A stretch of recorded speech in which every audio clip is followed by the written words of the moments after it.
তো যারা কলাতলি বিচের আশেপাশে হোটেল নেবেন তারা কিন্তু এখানে খুব সুন্দর সুন্দর কিছু হোটেল পেয়ে যাবেন। বিশেষ করে সি ভিউ হোটেল আছে অনেকগুলো, যেমন Simon beach resort, Ramada, Samudra Bilas, sea crown, hotel sea paradise. এই সবগুলো হোটেলই একেবারে সমুদ্রের কাছাকাছি, একেবারে এখান থেকে খুব সুন্দরভাবে সমুদ্র দেখা যায়।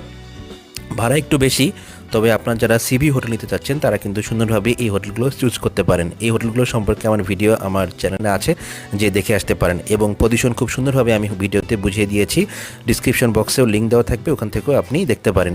এরপরে একেবারে সিভিউ না, এরপরের রেঞ্জে কিছু হোটেল আছে, যেমন hotel sea Uttara, hotel Gazipur, sea moon. এর মধ্যে সি মুন বেস্ট আমার কাছে মনে হয়েছে, আমি সি মুন নিজেও থেকেছি। এই হোটেলে আবার 8তলা বা 9তলার উপর থেকে যে রুমগুলো আছে সেগুলো আবার সি ভিউ, ওগুলোতে আমি থেকেছিলাম। রুমের প্রাইস রেঞ্জ যেগুলো সি ভিউ সেগুলো 10,000 টাকা, 10,000 টাকা না, 6,000 টাকা 5,000 টাকার মধ্যে পড়ে। আর যেগুলো সি ভিউ নয় সেগুলো 2,000, 2,500, 1,500 এর মধ্যেই পড়ে। তো হোটেলের রুমগুলো আসলে প্রাইসগুলো ওঠানামা করে, ছুটির দিনে বেশি, ছুটির দিন ছাড়া কম। চেষ্টা করবেন যেন রবি, সোম, মঙ্গল, বুধ এই সময়গুলোতে কক্সবাজার ট্রাভেল করে, যদি আপনার হাতে সময় থাকে তাহলে দেখবেন অনেক কম খরচেই আপনি হোটেল পেয়ে যাচ্ছেন, গাড়ি পেয়ে যাচ্ছেন, এবং পুরো ট্যুরটাই আপনি অনেক কম খরচে শেষ করতে পারবেন।